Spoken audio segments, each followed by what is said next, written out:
आज एक मेरे मित्र ने मुझे फोन किया, बोले सर ये बताइए कि मेरे अंदर उत्साह की कमी क्यों है। मैंने कहा मैं बताता हूं। मैंने कहा बाली का नाम सुना? बाली का, सुग्रीव का भाई बाली। बोले हाँ। मैंने कहा उसके अंदर उत्साह की कमी है? बोले नहीं, उसमें तो बहुत उत्साह है। हमने कहा अच्छा, रावण में उत्साह की कमी है? भगवान से लड़ गया आदमी। इनका उत्साह क्यों है? इनके उत्साह की एक बड़ी सिंपल वजह है जिस पर आप ध्यान नहीं देते, और वो है इनके पास ताकत है। जिसके पास ताकत नहीं होगी उसके पास उत्साह नहीं होगा। कौन सी ताकत? मन की ताकत। कौन सी ताकत? शरीर की ताकत। ये दोनों जरूरी। अगर आपको लग भी रहा है ना कि आपके पिताजी बुरे हैं, तो बस ये याद रखो कि बाप है यार अपना, इतना ही काफी है। जन्म दिया है मेरे को, इतना ही काफी है। कहीं ना कहीं अपने हाथ से कभी 2 रोटी तो खिलाई होगी, इतना ही काफी है। किसी दिन घर में आपके लिए 300 रुपए कमा के लाए होंगे, इतना ही काफी है। बचपन में आपको एक खिलौने वाली कार खरीद के दी थी, इतना ही काफी है। कौन करता है दुनिया में आपके लिए कुछ? जिसके पीछे दिन रात तुम दौड़ते रहते हो, स्कूल में जिस लड़की के पीछे आप भाग रहे थे, उसने क्या किया आपके लिए? कुछ नहीं किया, हमेशा आपको इग्नोर किया। जिसको आप दिन रात व्हाट्सएप पे टेक्स्ट कर रहे हो, उसने क्या किया आपके लिए? उसने कुछ नहीं किया यार। तो यार जैसे भी हैं अपने बाप है यार, उनको आप ठुकरा नहीं सकते हो। इतना कॉन्फिडेंस रखिए, जैसे कहते हैं ना कि हम भी दरिया है, हमें अपना हुनर मालूम है, जिस तरफ भी चल पड़ेंगे रास्ता हो जाएगा। इतना भरोसा अपने ऊपर रखिए कि ठीक है, ये नहीं तो कुछ और करेंगे, वो नहीं तो कुछ और करेंगे। लेकिन हम गलती क्या कर देते हैं कि जब अच्छे लोग मिलते हैं तो उन पर विश्वास नहीं करते, क्योंकि कुछ बुरे लोगों ने हमारा विश्वास गड़बड़ कर दिया था। अब अच्छा, अभी आप उसमें भी शक कर रहे हैं।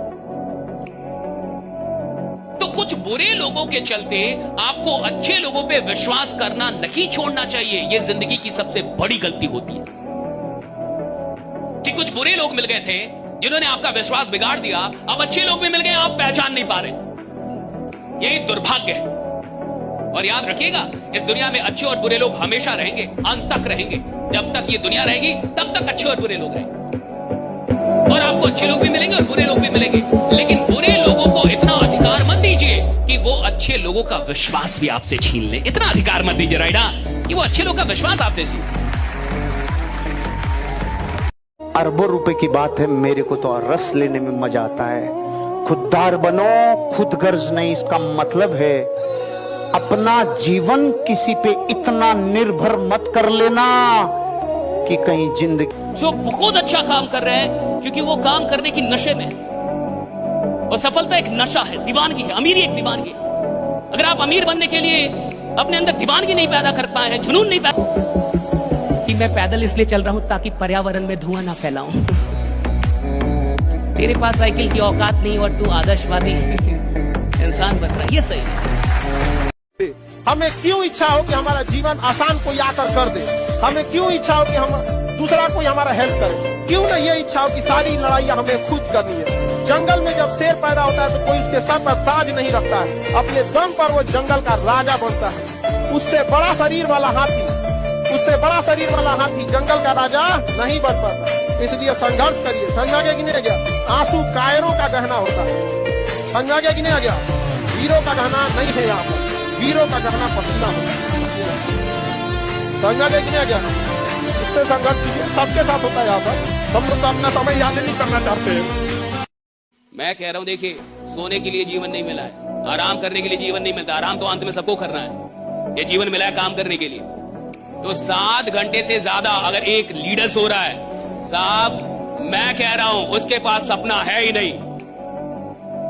इस आदमी को 7 घंटे से ज्यादा नींद आ रही है, उसकी नींद नहीं टूटती, सपना नहीं है अभी आपके पास।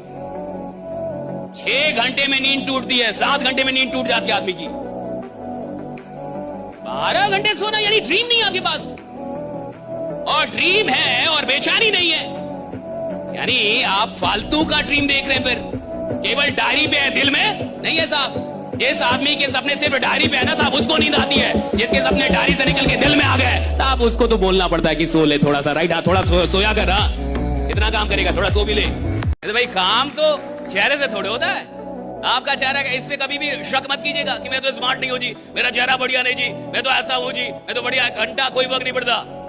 आप कैसे दिखते हैं इससे कोई फर्क नहीं पड़ता। आप दुनिया को किस नजरिए से देखते हैं इससे फर्क पड़ता है कि आप देखते कैसे।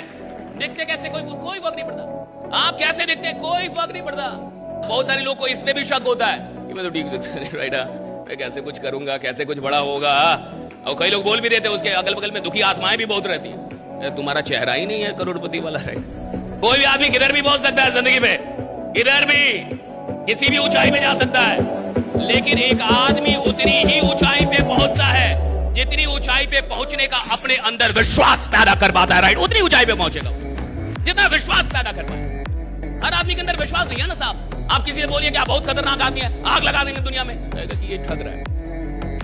मेरे को पता है मैं कितना नालायक हूं।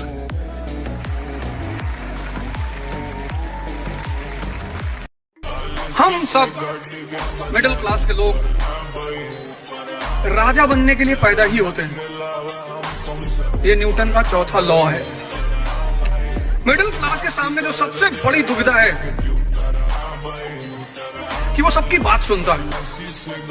जी भर के रिस्क लो, हम कौन सा गांधी फैमिली से हैं या मुगल फैमिली से, हमारा कुछ नहीं डूबेगा, डूबेगा ही नहीं। और जिस दिन आईएएस बन जाओ उसी आदमी को पहले बुलाओ। तो क्या हाल है तुम्हारा, क्या कह रहे थे तुम? अरे भैया हम तो ऐसे ही कह रहे थे भैया, हमारी तो अम्मा कहती हमारी शक्ल कुत्ते जैसी। बिल्कुल सही कहती तुम्हारी अम्मा। मांगेगी ना कि पढ़ लिख कर कामयाब होकर जब तुम किसी के लिए चूड़ियां खरीदोगे ना तो उससे पहले कुछ इसे सोने का कंगन पहना चुका होगा। प्रेम राधा और कृष्ण का अधूरा रह गया। तो बेरोजगार लोग अपना मोटिवेशन थोड़ा सोच संभल के, समझ में आ गया कि नहीं आ गया? कि दुनिया को दिखाना था जो महाभारत जीत सकता है वो प्रेम के युद्ध में कितना अकेला पड़ गया। जिस व्यक्ति ने महाभारत जैसे महान युद्ध में 10 से मस नहीं हुआ, प्रेम के युद्ध में अकेला अलग थलग पड़ गया। तुम क्या चीज? पिताजी मुझसे कहते थे शिक्षा का काम नौकर बनाना नहीं है, शिक्षा का काम है दिमाग को जिंदा करना, कनेक्टिविटी सिखाना, सोचना सिखाना। मैं तो एक छोटे से डाकखाने के बाबू का बेटा हूं sir, lower middle class family. हम 2 कमरे के मकान में रहते थे सर, डाकखाना कॉलोनी, गोंडा। भगवान ने सर पे हाथ रख दिया सर, चीजें समझ में आने लगी। हम कोई राजा घर में थोड़ी पैदा हुए सर कि हम कंटेसा पे चलते थे, कि हम ऐसा करते, नहीं सर। जिस दिन पढ़ाई आपको बोरिंग लगे, जिस दिन पढ़ाई आपको मुश्किल लगे, अपने पिताजी की नौकरी, अपने पिताजी का काम देखिएगा, पढ़ाई बड़ी अच्छी लगने लगेगी उस दिन। जब वो ऑफिस में जाते हैं, खेत पे जाते हैं, कहीं जाते हैं, जब उनके ऊपर कोई चिल्लाता है, कोई बॉस उनको डांटता है, जब आप वो जिंदगी देखेंगे तो आपको समझ में आएगा कि यार मेरे को क्या जिंदगी दी है उस बाप ने, खुद अपना घिस रहा है, मेरे को कैसे ला के पैसा वो दे रहा है, किस तरह से वो बाहर जाके गालियां सुनता है, ताने सुनता है और लाके मुझे पैसे देता है। भविष्य एक प्रतिज्ञा है। अपने भविष्य की प्रतिज्ञाएं जिन्होंने ले ली, जिन्होंने जिंदगी में ये सोचा था कि चांद तारे जीतूंगा रे, ये चांद तक पहुंचूंगा रे, जिन्होंने अपने फ्यूचर से कमिटमेंट कर रखे होते हैं, उनका फर्क 19-20 का होता है। अगर चांद नहीं मिला तो माँ कसम तारों में तो जरूर अटकेगा रे। लेकिन जिसने ऊपर देखा ही नहीं, भविष्य का लेना देना ही नहीं, कोई संकल्प नहीं, कोई प्रतिज्ञा नहीं, कोई कमिटमेंट नहीं, कोई आगे का लक्ष्य नहीं, कोई ड्रीम नहीं, तो चांदपुर सिंधी पजमेरी गेट, संगारेरी गेट, घाट गेट में अटकेगा, तारों में कभी नहीं अटकेगा। अब अटकना आपको किधर है, आपको देखना है। अगर चांद का लक्ष्य बनाया और चांद नहीं मिला, इससे कोई बुरा थोड़ी होगा, तो तारों में अटकेगा रे, तारों में अटकेगा। लेकिन जिसने चांद तारे दोनों ही नहीं सोचे, वो तो इधर उधर ही अटकेगा। कि बेइज्जती व्यक्ति के अंदर उन्माद पैदा करे। मैंने देखा दुनिया में 95% लोग बेइज्जती से बहुत घबराते हैं, बहुत। वही तो मेन ऊर्जा है। गोविंदा की एक मूवी आई थी राजा बाबू, वो राजा बाबू ही रह गए जिंदगी में। बड़ी मूवियां भी कभी कभी बड़ी संदेशात्मक बनती, बहुत अच्छा संदेश देती। जिसकी बेइज्जती नहीं हुई उसके अंदर कभी उन्माद नहीं पैदा होगा। चाणक्य की बेइज्जती हुई, डॉक्टर अंबेडकर की बेइज्जती हुई, अब्राहम लिंकन की बेइज्जती की गई, गांधी जी की बेइज्जती की गई। ये सीखने वाली बात है।